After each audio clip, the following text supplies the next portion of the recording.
The HOA had one simple rule: Ethan Parker was not allowed to open his garage after 10 o'clock at night. He thought it was ridiculous, but he agreed to follow it. Then, 4 nights later, just after midnight, Ethan heard something from behind the locked garage door that made him stop breathing for a moment. A faint child's voice calling for help. He reached for his phone, stepped toward the garage, and suddenly heard 3 loud knocks from the other side. Hey everyone, welcome back to HOA Backdoor Stories. Before we begin, tell us what country you're watching from. We always love seeing where our stories are being watched around the world. Now, let's get into today's story. Ethan Parker had lived in Willow Creek Estates for almost 6 years, and until recently, he had never considered himself the kind of homeowner who attracted attention. He was 37, worked remotely as a furniture designer, and spent most evenings in the detached garage behind his house restoring old wooden furniture. The garage wasn't just a place where he kept boxes and tools. It was his workshop, his quiet space, and sometimes the only place where he could concentrate after a long day. His wife, Maya, understood that better than anyone. She was 35 and worked at a local accounting firm, while their 10-year-old daughter Sophia was usually busy with schoolwork, drawing, or riding her bicycle around the neighborhood. Their home sat near the end of a quiet street lined with identical trees, trimmed lawns, and houses that looked almost too perfect. The neighborhood was attractive, but it was also famous for its HOA rules. There were regulations about lawn height, driveway washing, trash can placement, exterior lights, basketball hoops, holiday decorations, and even the color of curtains visible from the street. Ethan usually ignored the small annoyances because he preferred peace over arguments. Then came the garage rule. One Tuesday morning, Ethan found an official HOA notice attached to his front door. The letter stated that residents were expected to keep detached garages closed after 10 p.m. unless there was an emergency. The reason listed was community appearance, noise control, and neighborhood security. Ethan read the sentence twice. His garage was behind his house, mostly hidden from the street, and he rarely made noise after 10. Still, he had recently been sanding a cabinet late at night, so he suspected someone had complained. At breakfast, he showed the notice to Maya. She looked at it and raised an eyebrow. "They actually sent you a letter for opening your own garage?" Ethan shrugged. "Apparently." Sophia looked up from her cereal. "Why can't you open it?" Ethan smiled. "Because the HOA says so." Sophia frowned. "But it's your garage." Maya laughed quietly. "That's what your father thinks too." Ethan contacted the HOA that afternoon. A few hours later, Richard Cole, the 38-year-old HOA president, arrived at the house with Angela Morris, the 34-year-old community manager. Richard was polite but firm. He explained that several residents had complained about late-night garage doors, bright workshop lights, and occasional vehicle noise. Ethan told him that he wasn't running a business from the garage and that he always tried to keep the noise down. Richard replied that the rule applied to everyone. Angela was more understanding and suggested that Ethan simply finish his work before 10. Ethan didn't want a confrontation, so he agreed. "Fine. I'll keep it closed after 10. Richard handed him a copy of the neighborhood guidelines. "That's all we're asking." Ethan watched them walk back toward their vehicle and shook his head. Maya stepped beside him. "You know what's funny?" she said. "What?" "They spend more time checking people's garages than checking whether the streetlights work." Ethan laughed. For the next few nights, he followed the rule. At 9:45 p.m., he would clean his tools, switch off the workshop lights, and close the garage door. It wasn't convenient, but it wasn't worth fighting about. Then, on Friday evening, Ethan stayed awake later than usual because he had an important furniture design deadline. At 9:50, he finished his work, switched everything off, and closed the garage. Before going inside, he checked the lock and made sure the side door was secured. At around 11:30, the house was quiet. Maya was asleep upstairs, and Sophia had already gone to bed. Ethan was sitting in the living room working on his laptop when he heard something outside.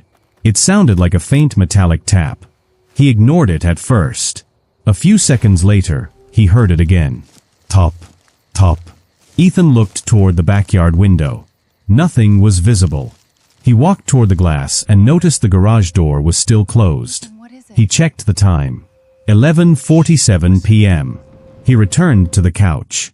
Then came another sound, this time louder. 3 knocks. Ethan froze. The sound had clearly come from the direction of the garage.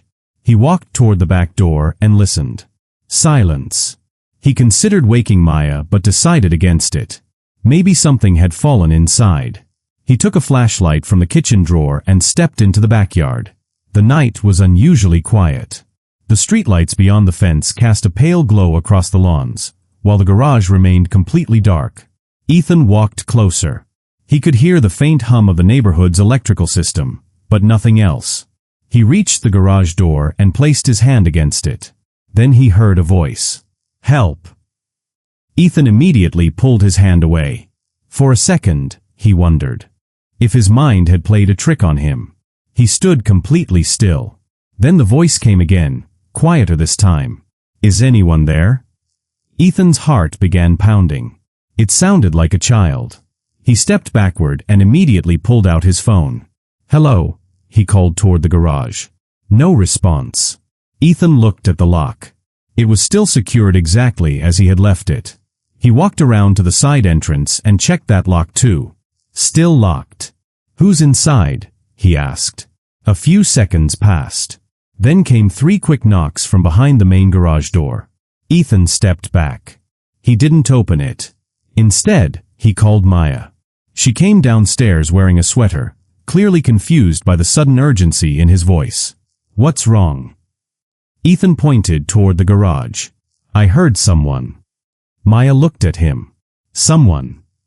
"A child." Her expression changed immediately. "What?" Ethan explained what he had heard. Maya picked up her phone and called emergency services while Ethan stayed near the back door. They both kept listening. Nothing happened for almost a minute. Then suddenly, they heard movement from inside the garage. Something scraped across the floor. Maya moved closer to Ethan but stayed behind him. "Could someone have broken in?" she whispered. Ethan shook his head. "The doors are locked." Before either of them could say anything else, a vehicle turned onto their street. Red and blue lights reflected across the windows. Officer Daniel Brooks, 29, stepped out of the patrol car and approached the house with another officer. Ethan met them at the driveway and quickly explained what had happened. Daniel asked whether anyone else was inside the garage. Ethan said no. The officer checked the locks and examined the surrounding ground with his flashlight. There were no obvious signs of forced entry. Daniel looked at Ethan. "We're going to take this slowly. Don't open anything until we've checked it." Ethan nodded. The officer walked toward the garage and listened carefully. For several seconds, there was nothing. Then everyone heard it. A small voice from inside the locked garage. "Please." Daniel immediately raised his flashlight toward the door. Maya covered her mouth in shock. Ethan looked at the officer. The officer's expression became serious. "Okay," he said quietly. "We definitely heard that." He reached for his radio and requested additional assistance. Inside the house, Sophia was still asleep, unaware of what was happening outside. Ethan looked toward the upstairs window and then back at the garage. He had followed the HOA's rule exactly. He had closed the garage before 10, locked it, and left it untouched all night. Yet somehow, just after midnight, there was someone, or something, inside. And before Ethan could understand how that was possible, another police vehicle turned onto the street, followed by a second emergency vehicle heading toward his house. The second police vehicle stopped beside Ethan's driveway, and Detective James Walker stepped out carrying a flashlight and a small evidence bag. At 36, Walker had a calm manner that immediately made people feel as though he had already considered every possible explanation before asking a single question. He walked toward Officer Daniel Brooks, listened to the situation, and then approached Ethan. "You said the voice came from inside the garage," he asked. Ethan nodded. "Twice. Maybe 3 times. It sounded like a child." Detective Walker looked at Maya, who confirmed what Ethan had heard. "And the doors were locked the entire time?" Walker asked. Ethan pointed toward the main garage door. "I closed it at about 9:50. I checked the lock before coming inside. Nobody has been in there since." Walker crouched near the bottom of the garage door and examined the narrow gap beneath it. There was no obvious sign of forced entry. He then walked around the building with Daniel, checking the side door, windows, and rear wall. Everything appeared secure. Could there be another entrance? Walker asked. Ethan shook his head. Not that I know of. Walker looked at him. You built this garage yourself? No, it was here when we bought the house. Ethan explained that he had renovated the interior but never changed the structure. Walker asked whether the garage shared a wall with another property. Ethan said no. It stood several yards behind the house, separated by a narrow strip of lawn. Suddenly, a faint sound came from inside. Everyone stopped talking. It was not a knock this time. It sounded like something sliding across the concrete floor. Daniel immediately raised his flashlight toward the door. Walker placed one hand near his radio. Hello, he called. There was silence. Can you tell us your name? Walker asked. Nothing. Ethan's heart was pounding so hard that he could hear it. Then a small voice answered. I can't get out. Maya looked at Ethan. Daniel looked at Walker.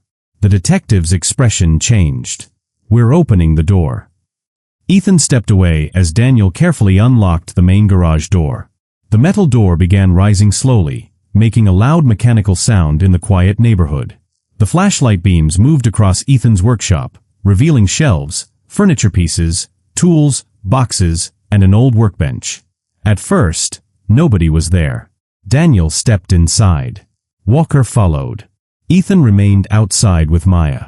The detective scanned the room. Hello, he called.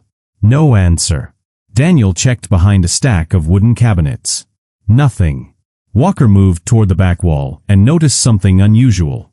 One of the large storage shelves appeared slightly farther away from the wall than the others. Ethan, he called. Did you move this? Ethan stepped inside and looked at it. No. Walker placed his hand against the shelf and pushed gently. It didn't move. He examined the floor and noticed fresh scratches in the dust beneath it. Someone has moved this recently. Ethan stared at the marks. I haven't touched that shelf in months. Daniel walked around the other side. There's something behind it. Walker looked at Ethan. Do you know what's on the other side of this wall? Ethan shook his head. No, just the backyard. The detective asked everyone to step back while officers examined the shelf. After several minutes, they discovered that the shelving unit was actually covering a narrow access panel built into the wall. Ethan had never noticed it because the previous homeowner had placed the shelves directly in front of it. Walker opened the panel carefully. Behind it was a narrow crawl space extending beneath part of the garage. Everyone went silent. Daniel pointed his flashlight inside. The beam revealed dust, old pipes, and a narrow passage leading toward the rear of the property. Then came the voice again. Please help me. This time it was clearly coming from the crawl space. Maya immediately covered her mouth. Ethan whispered, How is there a child under my garage? Walker didn't answer. He instructed Daniel to call for additional emergency personnel and asked Ethan to stay outside the immediate area. Within minutes, another emergency vehicle arrived, and responders prepared equipment to enter the narrow passage safely. Walker moved closer to the opening and called out, We're police. You're not in trouble. Can you tell us where you are? A small voice answered from deeper inside. I don't know. Walker asked whether the child was injured. No. I'm just scared. The response was quiet but clear. Daniel looked at Walker. Definitely a kid. Walker nodded. Let's get them out safely. The officers carefully entered the crawl space. Ethan stood outside with Maya, unable to understand what was happening. He had lived in the house for 6 years. He had worked in that garage hundreds of times. How could there be a hidden passage beneath it? Maya grabbed his arm. Ethan, did you ever hear anything before tonight? He thought for a moment. No, nothing like this. Then he remembered something. About 2 weeks earlier, he had heard a strange buzzing sound beneath the garage floor while working late. He had assumed it was plumbing or an electrical problem and ignored it. When he told Walker, the detective immediately became interested. You heard something beneath the floor 2 weeks ago? Yes. Walker asked what time it happened. Ethan estimated around 11 at night. Walker wrote it down. And did you report it? Ethan shook his head. No. I didn't think it was important. Walker didn't criticize him. Most people wouldn't. Meanwhile, Daniel and another responder moved deeper into the crawlspace. Their flashlights disappeared into the darkness. A few moments later, they called back that they had located the child. Ethan couldn't see clearly from the entrance, but he heard the responder speaking calmly. We're going to bring you out now. Several minutes passed before they returned with a young boy wrapped in a blanket. He looked frightened but physically okay. Maya immediately asked if he needed anything, but Walker gently asked everyone to give him space. The boy was estimated to be around 9 years old. He couldn't remember exactly how long he had been inside the crawlspace, but he said he had entered through a small opening near the back of an adjoining property while looking for his lost toy. The passage had led underneath the fence and into the hidden space beneath Ethan's garage. He had become confused and couldn't find his way back out. That explanation seemed possible, but Detective Walker wasn't satisfied. He asked the boy where he lived. The boy pointed toward the houses across the street. Ethan looked in that direction. That's the Morgan house. Walker asked the boy whether anyone knew he had entered the passage. The boy shook his head. No. Walker then asked the most important question. Why did you say you couldn't get out? The boy looked toward the dark garage and answered, because the door closed. Ethan frowned. What door? The boy pointed toward the rear of the garage. The little door. Walker immediately turned toward the crawlspace entrance. What little door? The boy explained that while searching for his toy, he had found a small metal door inside the passage. He had opened it and entered a second space but couldn't reopen it from the inside. Ethan looked at the hidden access panel and realized something disturbing. The crawlspace wasn't simply an abandoned gap beneath the garage. There appeared to be another enclosed section beyond it. Walker asked the responders to inspect the area again.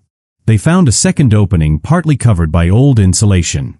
Behind it was a narrow concrete chamber containing several dusty boxes, an old folding chair, and a portable battery-powered lamp. Ethan stared at the objects. That wasn't here when I renovated the garage. Walker looked at him. Are you sure? Absolutely. The detective examined the lamp. It wasn't covered in dust like the rest of the room. Someone had used it recently. He then noticed something else on the floor, a fresh footprint. Not a child's. An adult-sized shoe print crossed the dust near the boxes and disappeared toward the second entrance. Daniel immediately photographed it. Ethan felt a cold wave run through him. The child might have entered the crawlspace accidentally, but someone else had clearly been inside recently. And if that person had been using the hidden chamber, the question was no longer how a child ended up beneath Ethan's garage. The real question was why someone had been there in the first place. Just then, Detective Walker's radio crackled. An officer outside had discovered something behind the garage. Walker listened for several seconds before looking at Ethan. We found another entrance. Ethan stared at him. Where? Walker pointed toward the fence separating Ethan's property from the neighboring lot. It leads directly toward the abandoned storage building behind the next street. Ethan suddenly remembered the HOA's recent complaints about people leaving their garages open at night. Richard Cole had insisted that the rule was about neighborhood appearance and security. But now Ethan wondered whether there had been another reason. Perhaps someone had already noticed activity around these properties. Perhaps the HOA had received complaints they hadn't told residents about. And as Detective Walker walked toward the newly discovered entrance, Ethan realized that the strange voice inside his garage was only the beginning of a much bigger mystery. Detective James Walker followed the narrow passage behind Ethan's garage with Officer Daniel Brooks close behind him, while Ethan and Maya remained outside the immediate search area as instructed, watching the beams of police flashlights move through the darkness. The hidden entrance led beneath the fence and toward an overgrown strip of land that eventually connected to an abandoned storage building behind the next street. Walker stopped halfway through the passage and examined the ground carefully. The dust was disturbed in several places, and unlike the older dirt surrounding it, some of the marks looked recent. Daniel crouched beside him. These aren't from the kid, he said. Walker nodded. They're too large. He photographed the footprints and continued forward. At the end of the passage, they found a metal access door partially hidden behind weeds. The door opened from the inside without resistance. Walker stepped out and found himself behind the abandoned storage building. The place had been unused for years, but there were fresh tire tracks in the mud beside the rear entrance. Daniel pointed his flashlight toward them. Someone's been coming here. Walker looked at the tracks and then back toward the passage. Recently. Meanwhile, Ethan was standing near his garage trying to understand how a hidden passage had existed beneath his property without him knowing. He kept thinking about the HOA notice. The rule had specifically mentioned keeping detached garages closed at night for security reasons. At the time, he had assumed the phrase was just another excuse for enforcing neighborhood appearance. Now it seemed strangely relevant. When Walker returned, Ethan asked him directly, "Do you think someone has been using that passage?" Walker didn't immediately answer. "We don't know yet. But we found evidence that someone has been moving through it." Ethan glanced toward the garage. "Could they have been coming into my property?" "Possibly." Maya looked worried. "Then why didn't they take anything?" Walker looked at her. "That's what we're trying to figure out." The rescued boy had been taken inside the house with his parents, who had finally arrived after officers identified where he lived. His parents were shocked that he had wandered into the abandoned passage, and they kept thanking the officers for finding him. The boy was safe, but before leaving, he told Walker one more thing. "I saw a light before I got stuck." Walker crouched down to his level. "Where?" The boy pointed toward the hidden chamber beneath the garage. Behind the little door. It was already on. Walker exchanged a look with Daniel. The battery-powered lamp had indeed been recently used.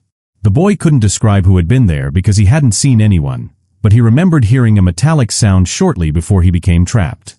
Walker thanked him and told his parents to take him home. Then the detective returned to Ethan. "Has anyone ever asked you about this garage?" he asked. Ethan thought about it. "Not really." He hesitated. "Except the HOA." Walker looked up. "What exactly did they say?" Ethan explained the notice and the conversation with Richard Cole and Angela Morris. Walker asked when the HOA first contacted him. Ethan gave him the date. Walker wrote it down and then asked whether anyone from the HOA had ever entered the garage. "No," Ethan said. "They asked for a visual inspection once, but I refused because I was working." Walker nodded. "That's important." Ethan looked confused. "Why?"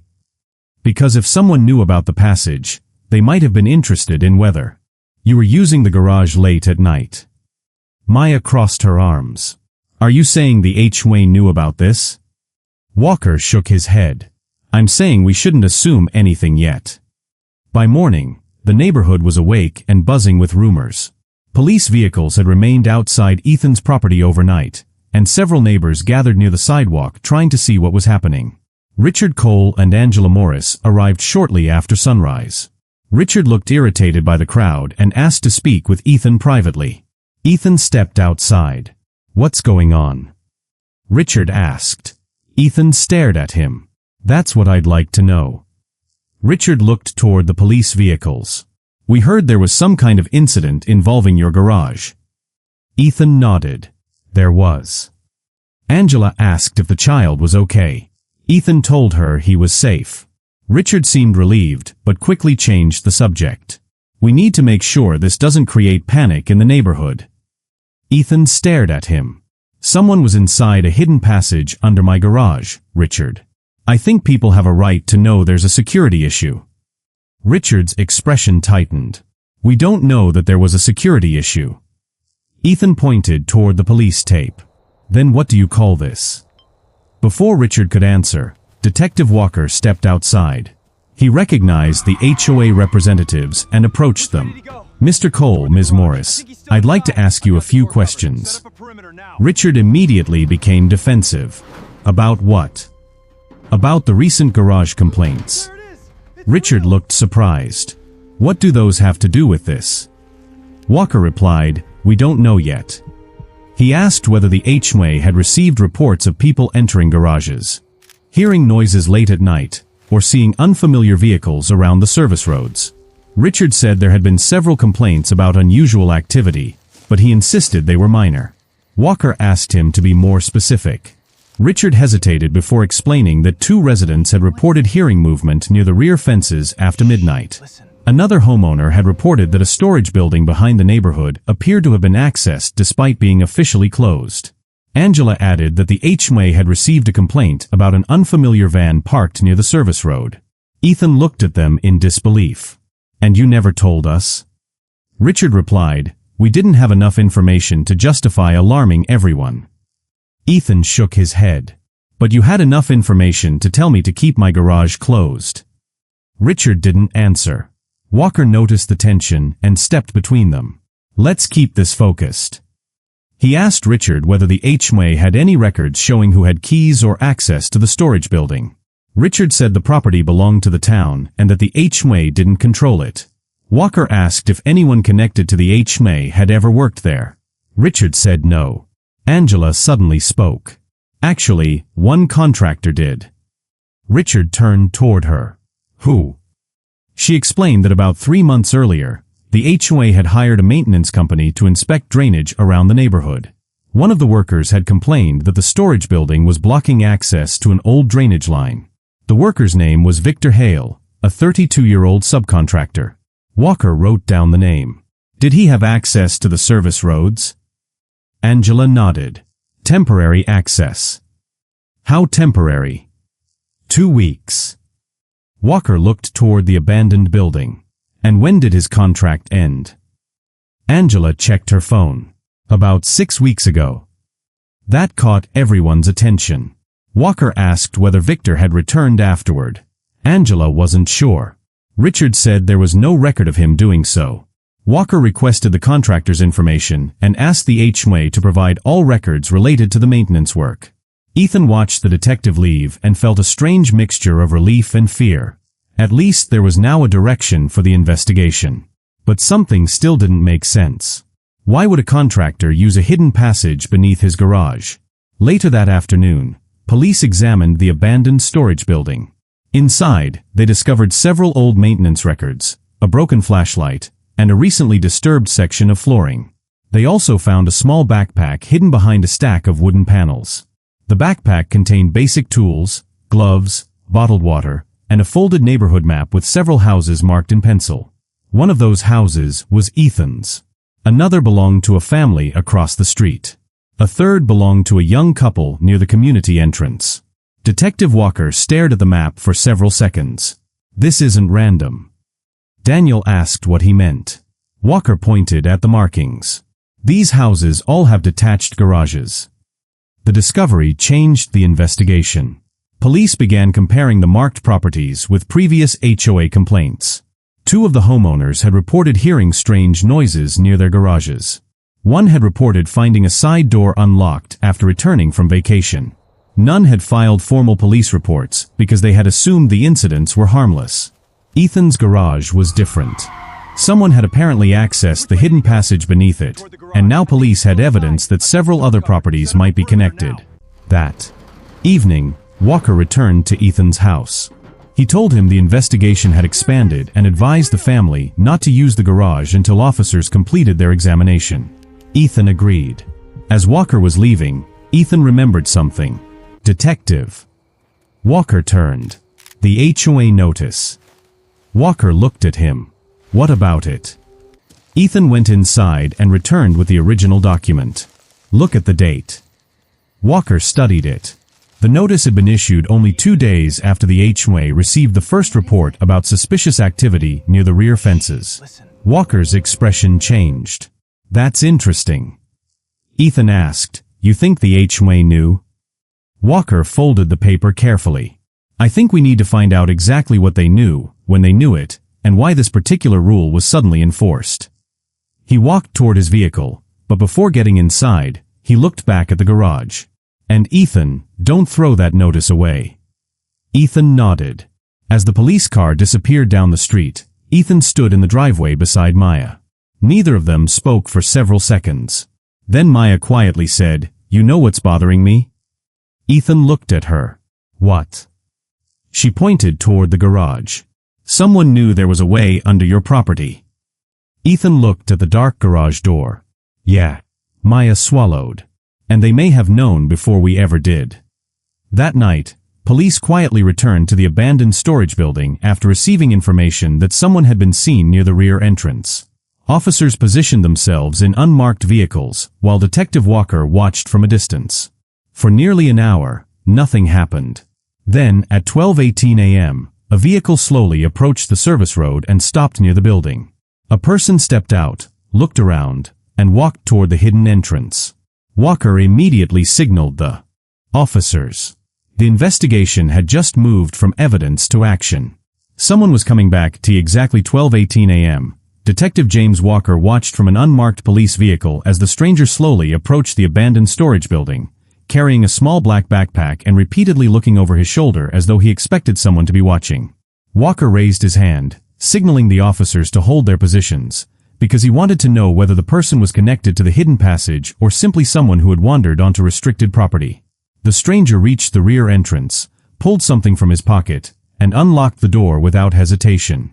Daniel Brooks whispered through the radio, "He has a key." Walker's eyes narrowed. "Wait until he's inside." The man disappeared through the doorway. Two officers quietly moved around the opposite side of the building, while Walker and Daniel approached from behind. Inside, the stranger walked through the dark storage room and stopped beside the section of flooring police had already examined. He placed his backpack down, pulled out a flashlight, and began lifting a loose wooden panel. Walker watched through a narrow opening between two shelves. The man's movements were careful and practiced. He clearly knew the building. After removing the panel, he reached into a hidden compartment and pulled out a small metal box. That was when Walker stepped forward. "Police. Step away from the box." The man froze. Daniel moved in from the opposite side. The stranger slowly raised his hands. "Don't move." The man looked toward the exit, but two officers were already blocking it. Walker approached cautiously. "Put your hands where I can see them." The man complied. His name was Victor Hale, 32 years old, the same contractor Angela Morris had mentioned earlier. Walker immediately recognized him from the photograph in the HOA records. "Victor Hale." The man said nothing. Walker looked at the metal box on the floor. "What's inside?" Victor remained silent. Daniel opened the box carefully and found several old access cards, keys, handwritten notes, and photographs of neighborhood properties. Walker's expression hardened. He picked up one photograph and recognized Ethan's garage. Another showed a different house with a detached garage. A third showed the storage building itself. "Why were you photographing these properties?" Walker asked. Victor finally spoke. "I wasn't hurting anyone." Walker replied, "That's not what I asked." Victor looked down. "I was checking the old service routes." Walker studied him carefully. "Then why were you hiding equipment and accessing private property?" Victor didn't answer. Daniel examined the keys and found one labeled with a small number matching an old maintenance lock. Walker asked Victor whether he had ever entered the hidden passage beneath Ethan's garage. After several seconds of silence, Victor admitted that he had. Ethan's garage had apparently been built over an old drainage and utility access route that connected several properties to the storage building. The passage had been forgotten after the neighborhood expanded, but Victor had discovered it during his drainage inspection. According to him, the route was useful for reaching areas that were otherwise difficult to access. Walker asked why he had continued using it after his contract ended. Victor claimed he had been collecting information for a private security company that was studying older suburban properties for potential vulnerabilities. Walker immediately asked for the company's name. Victor hesitated. Northline Security Consulting. Daniel searched the name through his department database while Walker continued questioning him. The company existed, but its records showed Victor was not currently employed there. That raised another problem. Walker asked whether anyone had hired him privately. Victor refused to answer. At that moment, Daniel discovered a second item inside the metal box, a printed list containing addresses, dates, and notes about detached garages. Ethan's address appeared near the top. Next to it was a note about the garage being frequently occupied late evening. Walker stared at the page. "How did you know when Ethan was in his garage?" Victor didn't respond. Walker asked again. "Who gave you this information?" Victor looked toward the floor. "Nobody." Walker knew that wasn't the whole story. Meanwhile, back at Ethan's house, Maya was awake when her phone received an emergency notification from the police department asking residents to avoid the rear service road. Ethan walked downstairs and saw the message. He immediately understood that something had happened. They stood by the window, watching distant police lights reflecting against the trees. Sophia came downstairs a few minutes later, still half asleep. "What's happening?" Maya told her everything was okay and sent her back upstairs. Ethan then called Detective Walker, who answered briefly. "We've detained someone connected to the storage building. I'll explain more when we have everything confirmed." Ethan asked if the person was connected to his garage. Walker paused. "Possibly." That single word kept Ethan awake for the rest of the night. The following morning, Walker returned to Ethan's house with Daniel. He explained that Victor had been detained while investigators continued determining exactly what he had been doing. Ethan asked the obvious question. Was he the one using the passage? Walker nodded. "We believe so." Maya asked, "Was he the person who locked the child inside?" Walker shook his head. "Not intentionally. The child entered the passage through an opening on the neighboring property. Victor had left a temporary barrier in place that the boy couldn't open from inside. Victor admitted he had been using the passage, but said he didn't know anyone had entered it that night." Ethan looked relieved, but still suspicious. Then why was he there? Walker explained that investigators were still working through that part. Victor's story about private security research had some truth to it, but there were inconsistencies. The addresses in his notebook were all properties with detached garages, and several had recent complaints involving unusual activity. More importantly, some of the notes appeared to have been written after his maintenance contract ended. So he was watching homes? Ethan asked. Walker replied carefully, "We have evidence that he was monitoring certain properties. We're still determining why." Ethan looked at the HOA notice on his kitchen counter. "And the garage rule?" Walker said, "That's where things get complicated." He explained that the HOA had received complaints about suspicious activity near the rear fences shortly before issuing Ethan's notice. Richard Cole had apparently become concerned that residents were leaving garage doors open late at night, making it easier for strangers to access the service routes. However, rather than telling residents about the suspected activity, the HOA had chosen to quietly enforce the existing garage rule. Angela later admitted that the board had discussed the issue but didn't want to create panic without evidence. Ethan wasn't entirely satisfied with that explanation. "So your rule wasn't really about appearance?" he asked when Richard and Angela arrived for a meeting later that day. Richard looked uncomfortable. "It was partly about security." Ethan replied, "You could have told me." Richard lowered his eyes. "You're right." The confrontation remained surprisingly calm, but the tension was obvious. Ethan told them that if the HOA had simply explained the concern, he would have cooperated without feeling like he was being punished for using his own garage. Angela apologized and admitted that the board had handled the situation poorly. Detective Walker listened, but didn't interfere. His investigation had moved beyond the HOA now. Police searched Victor's vehicle and discovered additional equipment, old property maps, and a tablet containing photographs of several homes. Nothing immediately proved that he intended to harm anyone, but the pattern was concerning. One photograph showed Ethan's garage from the rear. Another showed the side entrance of a nearby house. Several images had dates and times attached. Walker noticed something particularly strange. One photograph had been taken the same evening Ethan first heard the buzzing beneath his garage. That meant Victor had been near Ethan's property that night. Walker called Ethan and asked him to describe exactly what he had heard. Ethan remembered the low buzzing and a brief metallic sound. Walker compared the time with the photograph's metadata. They matched almost perfectly. The detective realized Victor had probably been inside or near the hidden passage that night. But why? When police questioned Victor again, he finally admitted that he had been checking whether the old service route could be accessed from multiple properties. He claimed he wanted to sell the information to a private security firm. Walker asked him whether anyone else was involved. Victor refused to answer. "If I tell you, they'll come after me." Walker leaned forward. "Who?" Victor looked toward the interrogation room camera. "I don't know their real name." Walker remained silent. Victor continued. I was paid to document access points. That's all. By whom? A man who contacted me online. What did he want? Victor hesitated. Maps. Photos. Schedules. Walker's expression became serious. Schedules of what? Victor finally admitted, when people were usually home, when garages were open, which houses had cameras, which ones didn't. The room went silent.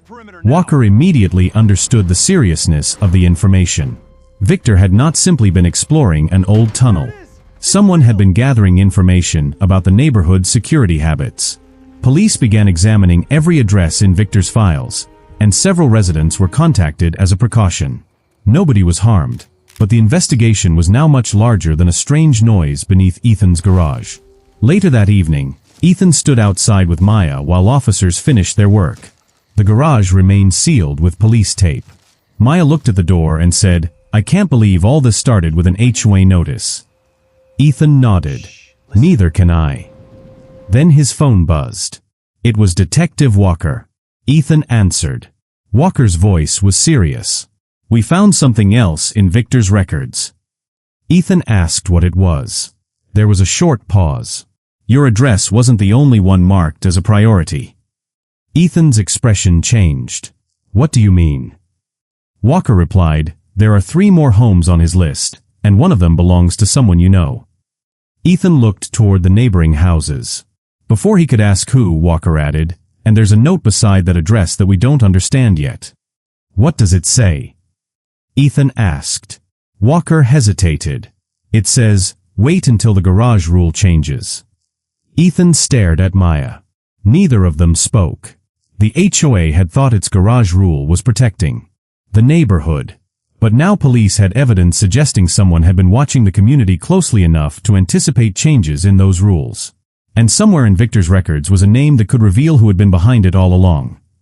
The next morning, Detective James Walker returned to Willow Creek Estates before most residents had left for work, carrying a folder of documents recovered from Victor Hale's vehicle and a printed photograph of the address that had been marked as a priority.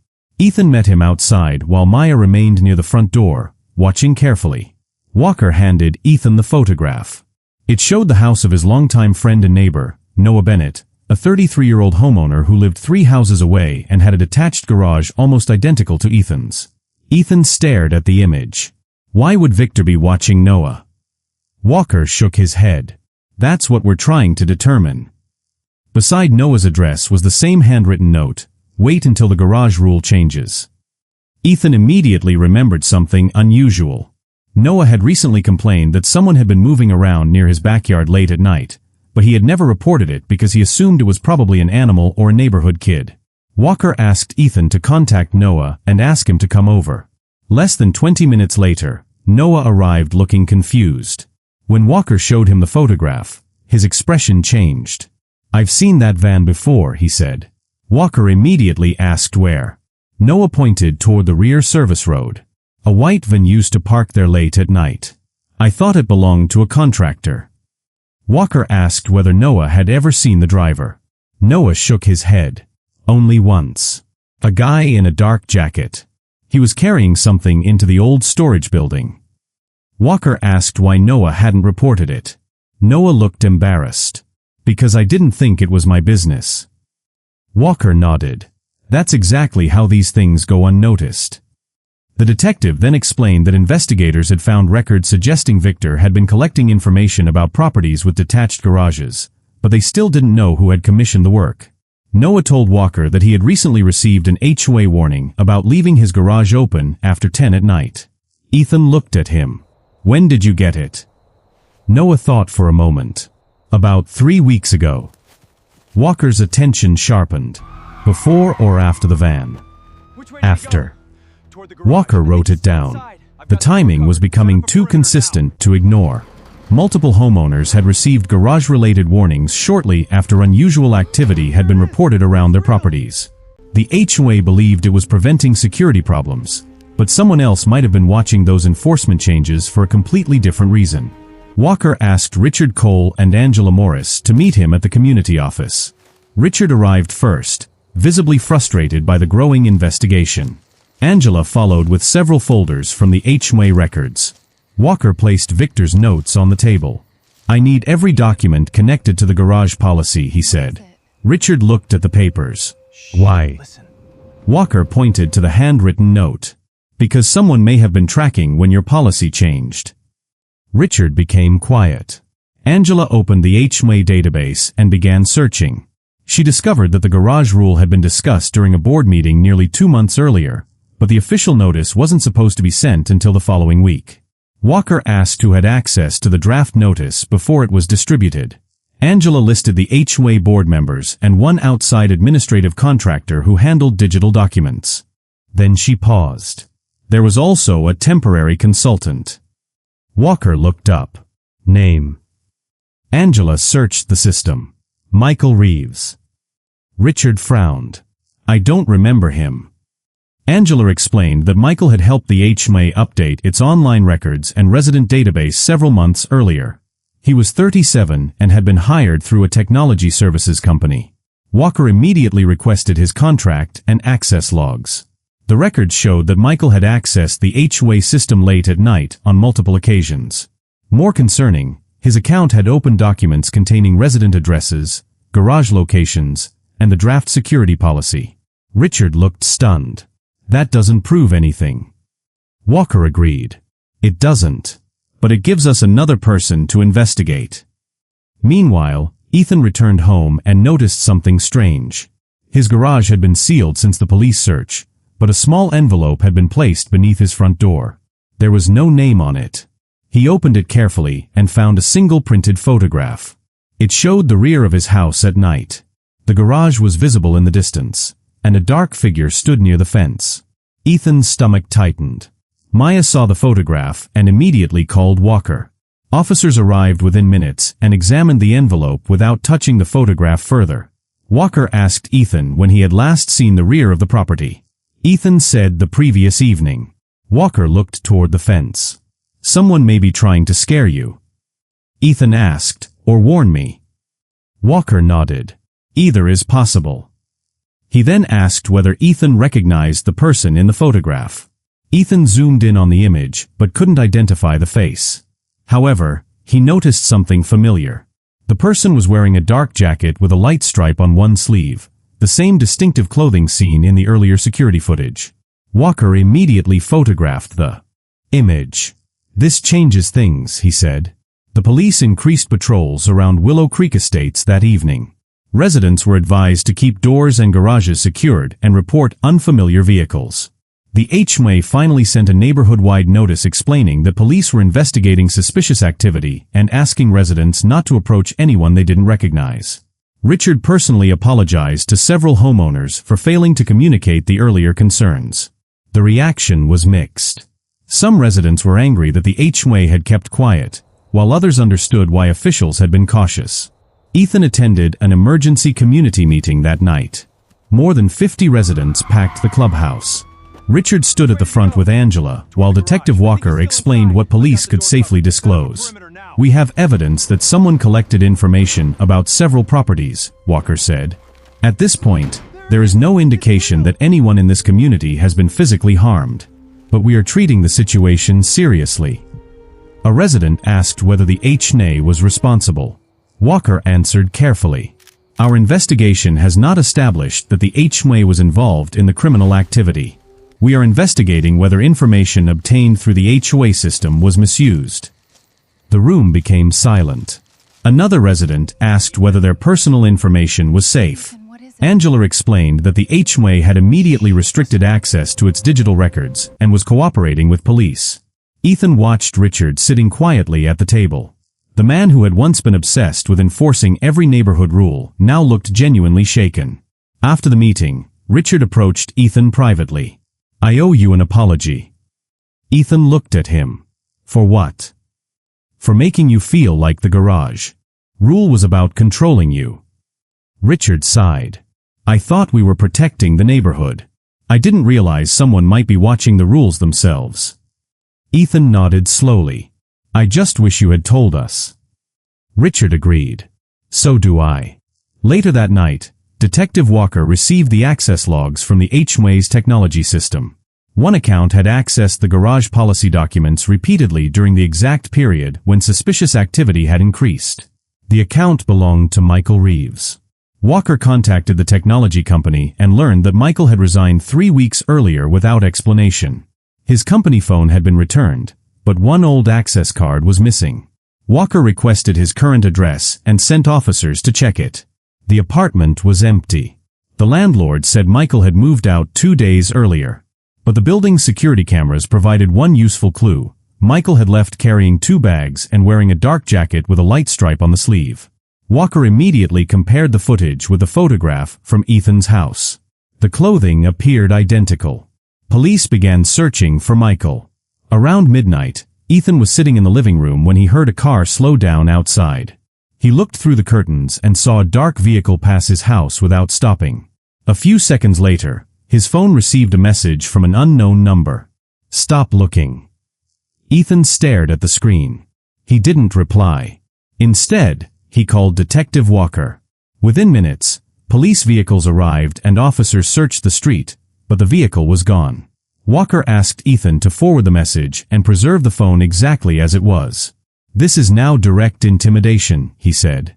Maya held Ethan's hand as officers searched the backyard. Nothing was found. But near the fence, Daniel discovered a small plastic device attached beneath a wooden post. It appeared to be a temporary motion sensor. Walker examined it carefully. "This wasn't installed by you?" Ethan shook his head. "No." Daniel looked toward the neighboring properties. "How many of these could there be?" Walker's expression became serious. "That's what we're about to find out." Police searched several locations and discovered 2 more small sensors near other detached garages. None contained cameras, but they could detect movement and transmit basic activity information. The devices had been positioned near properties that appeared in Victor's records. The investigation now had a clearer pattern. Someone had been monitoring when residents approached their garages, when doors opened, and possibly when people were away. Walker returned to the station and reviewed the evidence late into the night. Victor had collected the property maps. Michael had accessed the HOA records. Someone had placed sensors around the neighborhood. The 2 men might have been working together, but police still needed proof. Then Daniel walked into Walker's office holding a new piece of evidence. "Detective, we found something in Victor's tablet." Walker looked up. "What?" Daniel placed the tablet on the desk. A deleted message had been recovered from the device. It contained only a meeting location and a time, 12:30 a.m., old service building. Walker checked the clock. It was 12:07. He immediately stood. "Call the team." Daniel asked, "You think they're meeting tonight?" Walker grabbed his jacket. "If that message is real, we have 23 minutes to find out." Outside, police vehicles began moving toward the old service road. At the same time, Ethan's neighborhood went quiet. Behind the houses, the abandoned storage building sat in darkness. Then a single light appeared inside. Someone had arrived. And this time, the police were already on their way. 12:24 a.m. 3 unmarked police vehicles quietly entered the service road behind Willow Creek Estates. Their headlights switched off as they approached the abandoned storage building from different directions. Detective James Walker sat in the lead vehicle with Officer Daniel Brooks, watching the building through binoculars while 2 other officers moved through the trees on foot. A single light was visible behind one of the dusty windows. Walker checked his watch. 6 minutes remained until the meeting time recovered from Victor Hale's tablet. "Nobody moves until we know who's inside," he whispered. Daniel nodded. "What if Michael is there?" Walker kept his eyes on the building. "Then we finally get some answers." Inside the storage building, a man stood beside an old wooden table, checking his phone every few seconds. He was wearing a dark jacket with a light stripe along one sleeve. Michael Reeves had arrived early. On the table were several folders, a laptop, and a small black case. He looked toward the door when he heard a vehicle approaching in the distance. Outside, Walker received a radio message that another person was approaching from the opposite side of the building. He signaled the officers to hold position. A second figure appeared near the rear entrance. The person carried a backpack and moved quickly toward the building. Walker recognized him immediately. "Victor Hale." But Victor was supposed to be in police custody. Walker's eyes narrowed. He quickly realized the person wasn't Victor. The silhouette was different, but the clothing was similar. The stranger entered the building, and Walker waited several seconds before moving closer. Through a cracked window, he could see Michael speaking with a newcomer. Walker couldn't hear the conversation, but the body language was tense. The newcomer placed a small envelope on the table. Michael opened it and looked inside. Then he suddenly shook his head. "This isn't what we agreed on." The newcomer stepped closer. "You have the information. That's all that matters." Walker quietly signaled Daniel. The officers moved into position around every exit. Inside, Michael glanced toward the window, and for a moment, Walker thought he had been spotted. But Michael turned back toward the table. He opened his laptop and displayed a map of Willow Creek Estates. Several houses were marked. Ethan's property was highlighted in red. So was Noah Bennett's. 3 additional homes were also marked. The newcomer pointed toward Ethan's address. "This one caused the problem." Michael replied, "The kid wasn't supposed to find the passage." Walker's expression hardened. That sentence confirmed something important. The child had not simply become trapped in the passage by accident. Someone had been using it, and they had known there was a risk. Daniel whispered, "We go in." Walker nodded. Now, officers entered through the main door, while 2 others covered the rear entrance. "Police, don't move." Michael stepped back in shock. The other man immediately tried to run toward the rear exit, but officers stopped him before he reached the door. Michael raised his hands. "I can explain." Walker walked toward the table. "You can start by explaining why a child was trapped in a passage you were using."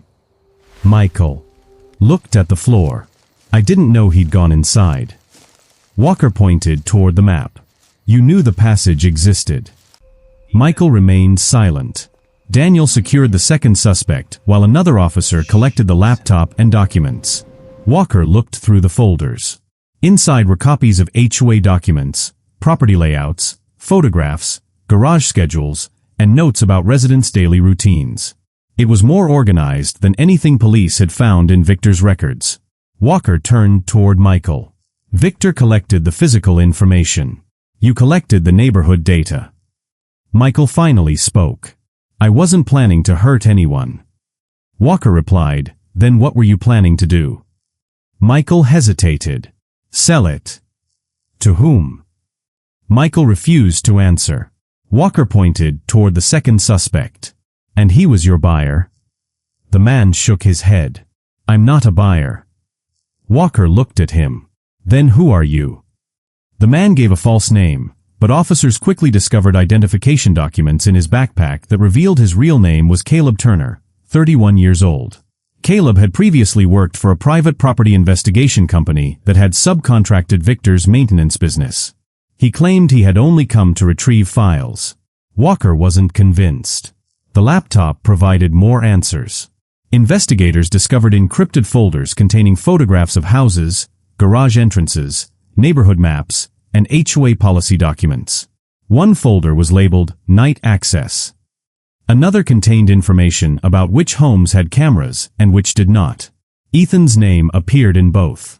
Walker asked Michael why Ethan had been marked as a priority. Michael looked exhausted. Because his garage sat directly over the old access route. Who wanted that information? Michael finally answered, "A private security firm." Walker stared at him. "Which one?" Michael gave the name.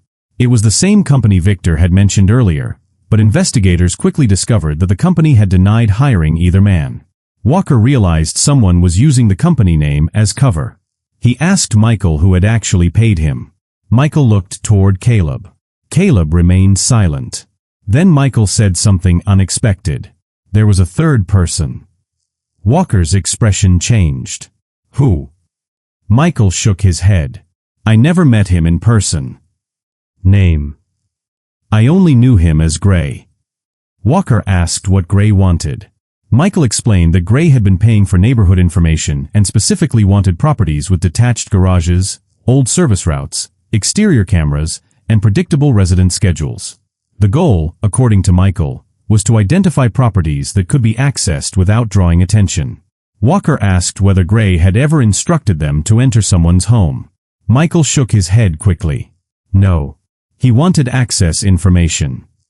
Walker didn't accept that as reassurance. Then why were you monitoring when people were home? Michael had no answer. Meanwhile, Ethan was informed by another officer that police had made an important breakthrough. He and Maya remained inside their house as patrol cars moved around the neighborhood. Sophia was safely staying with Maya's sister for the night, so Ethan and Maya could focus on what was happening. Ethan asked whether Michael had been found. The officer confirmed that 2 suspects had been detained. Ethan felt a strange mixture of relief and anger. So the garage rule really was connected, he asked. The officer explained that police were still investigating, but evidence suggested someone had been monitoring the HOA security policies and using the neighborhood's old access routes. Ethan looked toward the garage. And the child? Safe. Ethan closed his eyes for a moment. That was the part that mattered most. Back at the storage building, Detective Walker discovered another file on Michael's laptop. It contained an internal HOA document that had never been publicly distributed.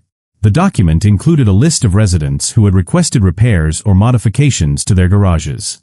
Ethan's name appeared again. But there was something else beside it. Do not approach until HOA restriction confirmed. Walker immediately understood that the garage rule had not been created by the criminals. Instead, they had been watching the HOA's actions and waiting for restrictions to make certain properties easier to monitor. By encouraging the HOA to focus on garage activity, they had indirectly created a pattern that helped them identify which homeowners were likely to comply. Walker asked Michael whether he had influenced Richard or Angela. Michael denied speaking directly to either of them. He admitted that he had accessed the HOA system and had seen the draft policy before it was officially approved. He had then passed information to Gray. That meant the HOA had not intentionally participated in the scheme, but its poorly secured records had become a source of valuable information. Walker took the laptop as evidence and ordered the building searched from top to bottom. Officers found additional equipment hidden behind the old flooring, including communication devices and printed maps of the neighborhood. One map showed a route connecting the storage building to the crawlspace beneath Ethan's garage. Another showed a second route leading toward Noah's property. The hidden passage was apparently part of an old utility network that had been forgotten when the neighborhood expanded. It provided a concealed route between several properties and the abandoned building. Ethan had unknowingly been living above a forgotten pathway that someone had rediscovered and exploited. As the investigation continued, Victor Hale was brought to the station for another interview. When Walker showed him the recovered documents, Victor finally admitted that Michael had recruited him months earlier. Victor had discovered the underground route while working on drainage inspections and realized it could be accessed from multiple locations. Michael had offered him money to document the routes. Victor claimed he never expected anyone to use the information to monitor residents. Walker asked about the mysterious Gray. Victor said Gray had contacted Michael directly and never revealed his real identity. Investigators now had enough evidence to connect Victor and Michael to the unauthorized monitoring, but they still needed to determine who Gray was. Then Caleb Turner made a surprising decision. He asked to speak privately with Walker. "I know who Gray is." Walker sat across from him. "Tell me." Caleb looked nervous. "It's not a stranger." Walker waited. "It's someone who already knows this neighborhood." "Who?" Caleb swallowed. "Someone connected to the HOA." Walker's expression became completely still. "Give me a name." Caleb leaned forward and whispered it. Walker immediately stood and left the room. The name belonged to someone who had been involved in Willow Creek Estates for years, someone residents trusted, someone who had access to community information without anyone questioning it. Meanwhile, Ethan was sitting in his living room when his phone rang. It was Detective Walker. "Ethan, I need you to stay inside tonight." Ethan asked why. Walker's voice was unusually serious. "We've identified another person we need to question."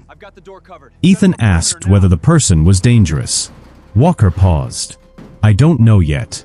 Ethan looked toward Maya. "Who is it?" Walker replied, "Someone you may recognize." The call ended before he could explain.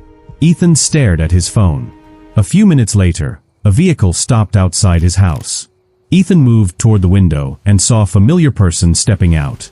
It was Richard Cole, the HOA president. But Richard wasn't carrying HOA paperwork this time. He was holding a small envelope and looking directly toward Ethan's house. Ethan stepped away from the window. Maya whispered, "Why is he here?" Before Ethan could answer, the doorbell rang. Outside, Richard stood silently on the porch. Then his phone rang. He answered it, listened for several seconds, and looked toward the street. A police vehicle was turning into the neighborhood. Richard immediately placed the envelope beneath Ethan's door and walked back toward his car. Ethan opened the door only after Richard had disappeared. He picked up the envelope and found a single sheet of paper inside. It contained one sentence: "You were never supposed to hear the voice." Ethan stared at the message, realizing the mysterious garage incident had been planned long before that night. And now, with police closing in, someone inside the HOA appeared to know much more than they had ever admitted. Ethan stood in the doorway staring at the message while Maya read it over his shoulder, and for several seconds neither of them said a word. The sentence was short, but it changed the way Ethan understood everything that had happened. "You were never supposed to hear the voice." Maya immediately called Detective James Walker, who was already on his way back to Willow Creek Estates. Within minutes, police vehicles arrived outside Ethan's house, and Walker carefully collected the envelope and the paper as evidence. Ethan pointed toward the street. "Richard left this." Walker nodded. "We know." Ethan looked confused. "You know?" Walker explained that Richard had not been identified as the person behind the entire operation. Instead, Caleb Turner had told investigators that Richard had unknowingly become useful to the people who were monitoring the neighborhood because of his position inside the HOA. Richard had access to resident information and policy documents, but the evidence did not show that he had intentionally sold information or helped anyone enter private property. The envelope, however, suggested that Richard knew something about the hidden activity that he had not previously disclosed. Walker found Richard's vehicle a few streets away and asked him to return to the community office for questioning. Richard agreed without resistance. At the office, Richard looked exhausted. Walker placed the photograph of the note on the table. "Did you leave this at Ethan's house?" Richard nodded. "Yes." "Why?" Richard rubbed his forehead. "Because I was scared." He explained that earlier that evening, someone had contacted him using an anonymous account and told him that if he wanted to protect the HOA, he needed to deliver the message to Ethan. Richard had initially refused, but the person sent him a photograph of Ethan's house taken from the rear and threatened to expose private HOA records that had been accessed through the system. Richard admitted that he had made a terrible decision by keeping quiet instead of immediately contacting police. Walker asked who had contacted him. Richard said he didn't know, but the account used the same name investigators had found in Michael's messages, Gray. Walker asked whether Richard had ever met Gray in person. "No," Richard replied. "Never." He then explained something else that had been bothering him since the beginning. A few weeks before the garage rule was announced, Richard had received an anonymous report claiming that people were entering the neighborhood through old service routes at night. He thought the report might be exaggerated, so he asked the HOA's technology consultant, Michael Reeves, to check whether the neighborhood records showed any related maintenance issues. Michael told him there was nothing unusual. Richard then decided to strengthen the existing garage rule because several residents were leaving their garages open late at night. He never realized Michael had already been accessing the HOA system for reasons unrelated to his work. Walker asked why Richard had not told police earlier. Richard admitted that he had been embarrassed and afraid the HOA would be blamed for the security problems. "I thought if I could handle it quietly, nobody would panic." Walker looked at him. And that's exactly why the situation became harder to understand. Richard lowered his head. "I know." Meanwhile, investigators had begun comparing the recovered documents from Michael, Victor, and Caleb. The evidence finally revealed the larger picture. Victor had discovered the forgotten underground access routes while working on drainage inspections. Michael had access to the HOA's digital records and used them to identify houses with detached garages, cameras, and predictable schedules. Caleb had acted as a middleman, collecting files and passing information between them. Gray had been the person paying for the information. But police still needed to identify Gray. The breakthrough came from a small detail in the HOA records. Every time Michael accessed a sensitive document, His activity had been logged. Investigators discovered that one of Michael's accounts had been accessed remotely by another device several times. The device was registered to a private communications company outside the state, but the payment records led investigators to a small consulting firm. The firm's owner had previously worked with the same property investigation company connected to Victor. More importantly, the firm's financial records showed payments to an account controlled by a man named Ryan Mercer, 38 years old, who had previously worked as a private security consultant in the region. Walker compared Ryan's name with the records from the storage building. There it was. A payment to Victor. Another to Michael. Another to Caleb. The mystery finally had a face. Police located Ryan at a rented office less than an hour away. When officers arrived, he attempted to leave through a rear entrance but was stopped outside by patrol officers. He was taken into custody without anyone being injured. During a search of the office, investigators recovered additional documents, computers, and records connected to the neighborhood surveillance operation. Ryan eventually admitted that he had hired Victor and Michael to collect information about properties with older garages and hidden access routes. He claimed the information was supposed to be used for private security assessments, but investigators found evidence that some of the data had been offered to other buyers. Ryan denied planning to hurt anyone and insisted that the child had been trapped accidentally. But when Walker asked why his instructions specifically mentioned garage schedules and resident routines, Ryan had no convincing explanation. The evidence was enough for investigators to move forward with the case, while the exact charges and legal proceedings would be handled through the proper authorities. Back in Willow Creek Estates, residents finally learned the truth. The HOA held another community meeting, but this time the atmosphere was completely different. Richard stood at the front of the room and openly admitted that the board had made mistakes. He apologized for enforcing rules without properly explaining the security concerns and for failing to report suspicious activity sooner. Angela also explained the steps the HOA would take to protect residents' information, including stronger digital security, limited access to records, and a requirement that serious security concerns be reported to the proper authorities instead of being handled privately. Ethan spoke briefly during the meeting. "I don't think the lesson is that every HOA rule is bad," he said. "The lesson is that people need to understand why a rule exists. If something affects someone's safety or privacy, they deserve an honest explanation." The room became quiet before residents began applauding. Noah Bennett then stood and added that neighbors also needed to stop assuming strange activity was somebody else's problem.